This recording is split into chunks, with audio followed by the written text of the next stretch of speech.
میرے خیال میں ایسی بات نہیں ہے۔ اس کا اصل سبب وہ یہ کہتے ہیں کہ ہمارے امام حضرت شیخ الہند ہے۔ حضرت شیخ الہند دیوبند کے رہنے والے تھے، دارالعلوم دیوبند کے صدر مدرس تھے اور اپنے زمانے میں سب سے بڑے عالم تھے، لیکن انگریز کی دشمنی ان کے رگ و ریشے کے اندر سرایت تھی۔ پھر انگریز نے ان کو پکڑا اور پکڑ کر ان کو مالٹا کی جیل میں بند کیا اور 4 سال وہ وہاں رہے۔ انہوں نے ہندوستان میں انگریز حکومت کے خلاف سب سے پہلے وہ آدمی ہیں جنہوں نے افغانستان کے اندر آزاد ہند حکومت قائم کی تھی، جس کا صدر مہاراجہ پرتاپ سنگھ کو بنایا تھا اور مولانا برکت اللہ صاحب بھوپالی کو وزیر اعظم، اور ان کے شاگرد حضرت شیخ الہند رحمۃ اللہ علیہ کے شاگرد یہاں کے پڑھے ہوئے مولانا عبید اللہ سندھی رحمۃ اللہ علیہ کو وزیر خارجہ بنایا گیا تھا۔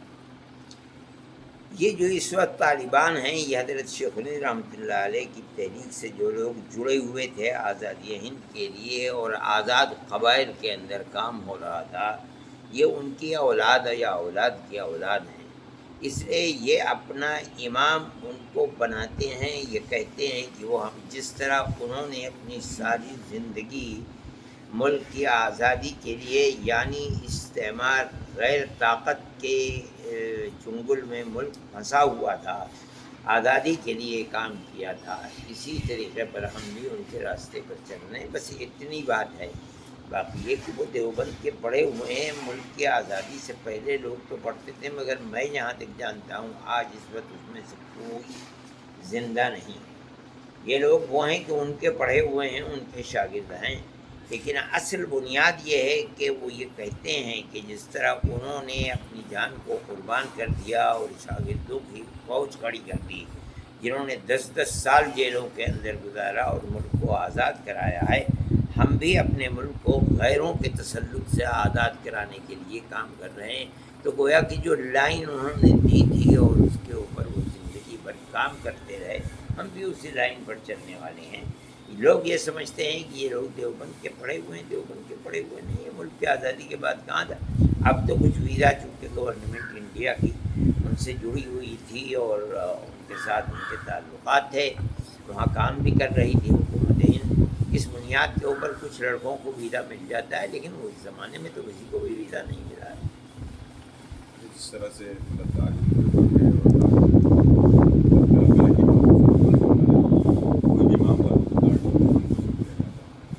اس میں کس کا رول میں نہیں جانتا ہوں کون روپے لوگوں کے سامنے ہے، لوگوں کا جو فرقہ پرستی کی ہوا چل رہی ہے۔ یہ کہا جاتا ہے کہ دارالعلوم دیوبند دہشت گردی کا اڈا ہے، لیکن ہماری تو تعلیمات کھلی ہوئی ہیں، 24 گھنٹے دروازے کھلے رہتے ہیں۔ جب ہم پڑھاتے ہیں تو ہمارے سبق میں کوئی بھی آدھے لوگ آ جائے، کوئی بھی چیز نہیں ہے، اور سبق کو سن لیں۔ ہم کیا کرتے ہیں، رات اور دن کتنے لوگ ہیں جو ہمارے ساتھ رہتے ہیں اور گورنمنٹ کے وہ مخبر ہیں، ہمیں تو کبھی بھی کوئی پرواہ نہیں ہوتی تھی کہ ہم جو سبق دیتے ہیں وہ میل ملاپ کا، مذہب سے اوپر اٹھ کر کے ہر آدمی کے ساتھ میل ملاپ کا ہمارا وہ ہے۔ ہم نے تو کبھی کوئی ایسی چیز دی نہیں۔ اس لیے لوگ کہتے ہیں کہ یہ مرکز بنانے جا رہی ہے گورنمنٹ، کیا کر رہی ہے، کیا کر رہی ہے۔ ہم کہتے ہیں گورنمنٹ کو اختیار ہے کہ چاہے کرے، ہمارے اوپر اس کا کوئی اثر نہیں پڑتا۔ جو ہم پڑھاتے ہیں وہ 14ویں رات کی چاند کی طرح روشن ہے، جس کا جی چاہے آئے ہمارے سبق کے اندر بیٹھ جائے۔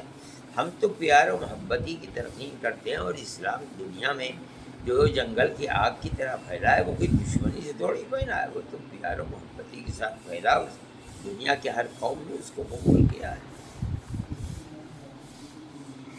لوگ یہ سوال کرتے ہیں کہ ہم گورنمنٹ کے وہاں کی گورنمنٹ کے طالبان کے سے محبت رکھنے والے اور ہم ان کے بارے میں اچھی رائے رکھتے ہیں، یہ بھی غلط ہے۔ ہم تو کسی کے بارے میں بھی کوئی رائے نہیں رکھتے، یہ تو مستقبل بتائے گا کہ وہ کیا کر رہے ہیں اور انہوں نے اپنے ملک کو کس طرح سے چلایا ہے۔ دیکھیے یہ ایک کھلی ہوئی بات ہے کہ جو دو چیزیں بڑی بنیادی ہیں کسی بھی حکومت کے لیے، ایک تو یہ ہے کہ ملنے جلنے والے جتنے بھی لوگ ہیں ان کے اندر میل ملاپ اور محبت کو پیدا کرے. آپس میں دشمنی کو جنم دینا یہ کوئی چیز نہیں ہے. میل ملاپ کسی بھی طبقے کے اندر، اقلیت اور اکثریت کے اندر، ان کے ملک میں بھی اقلیت اور اکثریت ہے، اگر وہ ہر اقلیت کے فرد اور اکثریت ایک ہی پیمانہ رکھتے ہیں، کسی کے حق کو نہیں مارتے بلکہ ملک کی ترقی کی سطح کے اندر معاشی اعتبار سے، تعلیمی اعتبار سے، رہن سہن کے اعتبار سے اگر ایک پیمانہ ہے، دو پیمانے نہیں ہیں، ہم ان کی تعریف کریں گے.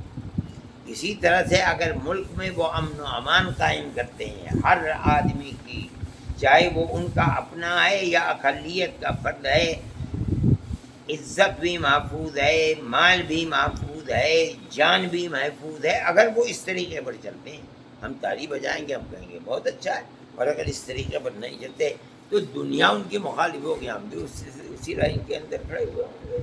اچھا حضرت، ایک سوال اور ہے کہ جب دارالعلوم سے پوری دنیا میں لوگ پڑھ کر گئے، دنیا میں سوچ کو مطلب کہنے کا ہے طالبان سے ہی جوڑنا دیوبند کو، یا اور کسی نہیں، دنیا میں جو لوگ گئے ہیں پڑھ کر کے وہ اپنا کام کر رہے ہیں، کہ جس ملک کے اندر بھی بیٹھے ہوئے ہیں اس ملک کے اندر اپنا کام کر رہے ہیں، یعنی اپنے دین کا کام کر رہے ہیں. طالبان تنہا وہ لوگ ہیں کہ جو ملک کے اندر یہ کہتے ہیں کہ ہم جہاد آزادی وطن کر رہے ہیں، جس طرح ہمارے ملک کے اندر جہاد آزادی وطن ہوا ہے. یہ قوم ایسی ہے کہ وہ کسی غیر کے تسلط کو اس نے کبھی قبول کیا ہی نہیں، آج بھی وہ قبول نہیں کر رہے ہیں. اس کو وہ دیوبند سے جوڑتے ہیں، وہ حضرت شیخ الہند رحمۃ اللہ علیہ کے تحریک سے جوڑتے ہیں. جو میں نے کہا کہ وہ تحریک جا کر کے افغانستان میں رنگ لائی تھی، اور ایک طبقہ تھا جو ان کے ساتھ کھڑا ہو گیا تھا افغانستان کے اندر، اور انہوں نے جا کر کے وہاں آزاد ہند حکومت قائم کر دی تھی. یہ سب حضرت شیخ الہند رحمۃ اللہ علیہ کی تحریک سے جڑے ہوئے لوگ تھے. اب حضرت شیخ الہند رحمۃ اللہ علیہ کے، اسی لیے جب حضرت شیخ الہند رحمۃ اللہ علیہ کے انتقال کے اوپر جو وہاں ان لوگوں نے تعزیت کا جلسہ کیا تھا، اس کے اندر افغانستان کے بالکل بالا تر اونچے سے اونچا آدمی موجود تھا.